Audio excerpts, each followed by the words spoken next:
आज Doubtnut app download करें। Doubtnut पर अपने सभी गणित, रसायन विज्ञान, भौतिक विज्ञान और जीव विज्ञान के डाउट्स का करो सफाया। बस प्रश्न की फोटो खींचो, एक ही प्रश्न को क्रॉप करो और तुरंत वीडियो सोल्यूशन पाओ। अभी डाउनलोड करें। प्रश्न हमारा चित्र में S1 और S2 झिर्रियों के साथ एक मानक झिर्रिया व्यवस्था को दर्शाया गया है। P1 तथा P2 P के दोनों ओर दो निम्नलिखित बिंदु है।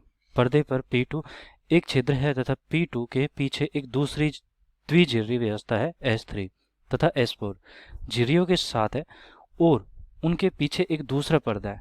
तब कौन सा यहाँ पर विकल्प सही होगा? तो देखो कुछ इस प्रकार हमारी व्यवस्था यहाँ पर क्या है कि S1 है, फिर यहाँ से हमारे क्या होता है, ये तरंगे निकल रही है और ये दो स्रोतों का निर्माण कर रही है, S1 और S2 स्रोत का निर्माण कर रही है। ठीक है, फिर प्रश्न क्या कह रहा है कि यहाँ पर जब हमारा बिंदु P2 आता है और P1 आता है तो ये पर्दा है। ठीक है, ये पहला पर्दा है हमारा। तो इस पर्दे पर क्या होता है कि ये तो हमारा मध्य बिंदु है, यहाँ पर P है, ये P1 और P2 है। यहाँ पर हमें क्या प्राप्त होता है? दीप्त झिर्रियाँ प्राप्त होती है। सॉरी, यहाँ पर निम्नलिखित हमें प्राप्त होते हैं। ठीक है, P1 और P2 पर हमें क्या प्राप्त हो रहे हैं? निम्नलिखित। और फिर क्या करता है कि यहाँ पर S3 और S2 जैसे यहाँ पर व्यवस्था दिखाई गई थी और यहाँ पर पर्दा था, वैसे यहाँ पर भी है। ठीक है, S3 और S4 है और उसके साथ यहाँ पर हमारा एक पर्दा है, फिर से दूसरा पर्दा ये। तो अब अगर इसे मैं दिखाना चाहता हूँ तो जैसे कि हमारे पास क्या है कि P2 है, ये P2 है। ठीक है, तो P2 से यहाँ पर एक पर्दा लगा हुआ है, कुछ इस प्रकार यहाँ पर एक पर्दा लगा हुआ है और इसमें क्या है, P2 में एक छिद्र होगा यहाँ पर।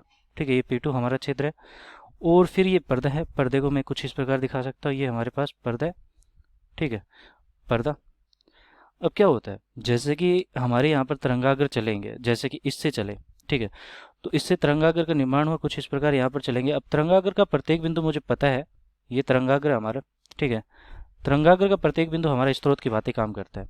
तो यहाँ पर तरंगाग्र का प्रत्येक बिंदु स्रोत की भांति काम करेगा, तो यहाँ पर भी तरंगाग्र का निर्माण होगा। कुछ इस प्रकार यहाँ पर तरंगाग्र का निर्माण हो रहा है, ये हमारे तरंगाग्र का निर्माण हो रहा है। ठीक है, फिर ये अध्यारोपित हो गए, यहाँ पर पर्दे पर निम्नलिखित और उच्चिष्ट का निर्माण करेंगे। तो अब P2 बिंदु की बात कर लेते हैं। यहाँ से हमारे चल के यहाँ पर एक तरंगाग्र पहुंचा तो एक नया स्रोत बनेगा। तो यहाँ पर जब तरंगाग्र पहुंचेंगे, ठीक है, जैसे यहाँ पर ये हमारा कौन सा पर्दा है, ये है P2 बिंदु की बात कर रहे हैं। ठीक है, ये P2 बिंदु है। तो यहाँ से जब तरंगाग्र पहुंचेगा तो एक स्रोत की भांति यहाँ पर काम करेगा, जो कि हम मान लेते हैं P2 स्रोत मान लेते हैं। ठीक है, अब उससे जब यहाँ पर P2 से एक स्रोत निकला और फिर क्या होगा कि ये वाला पर्दा यहाँ पर बीच में लगा हुआ है। कौन सा वाला पर्दा? ये S3 S4। ठीक है, जो कि ये बिल्कुल P2 के बिल्कुल बीच में यहाँ पर है, ये इस प्रकार है। ठीक है, ये यहाँ पर इस प्रकार है। तो ये मैंने यहाँ पर बनाया एक और यहाँ पर झिर्री बनाई। ठीक है, तो यहाँ से क्या होगा कि ये P2 से हमारा जब एक स्रोत का निर्माण कर लेगा यहाँ पर, तो इससे भी तरंगाग्र निकलेगा। तो ये इस प्रकार यहाँ पर तरंगाग्र निकल रहा होगा। तो जब तरंगाग्र यहाँ पर पहुँचेगा तो तरंगाग्र का प्रत्येक बिंदु क्या स्रोत की भांति काम कर रहा है। यहाँ पर जो तरंगाग्र पहुँचेगा वो इस प्रकार यहाँ पर दो स्रोतों का निर्माण करेगा, S3 और S4। ठीक है, अब उनसे जो तरंगाग्र होता है उत्पन्न, उनके अध्यारोपण के बाद यहाँ पर देखो, इन तरंगाग्र के अध्यारोपण के बाद जैसे यहाँ पर हो रहा था, अध्यारोपण हो रहा था, वैसे यहाँ पर भी अध्यारोपण होगा और हमें क्या मिलेगा? यहाँ पर अध्यारोपण के बाद उच्चिष्ट निम्नलिखित फिर से प्राप्त होंगे। तो यहाँ पर हमें क्या मिलेगा?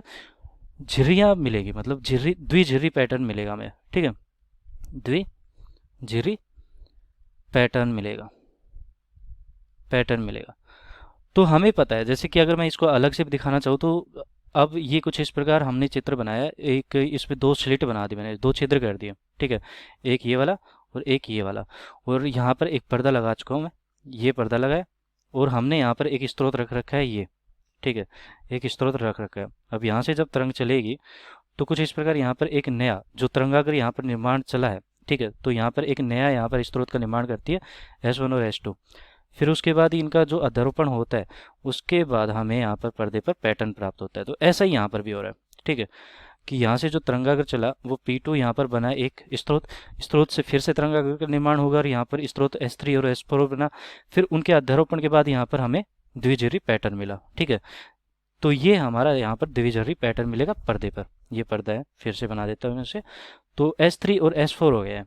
ठीक है, S3 और S4 हो गया और ये हमारे पास क्या था?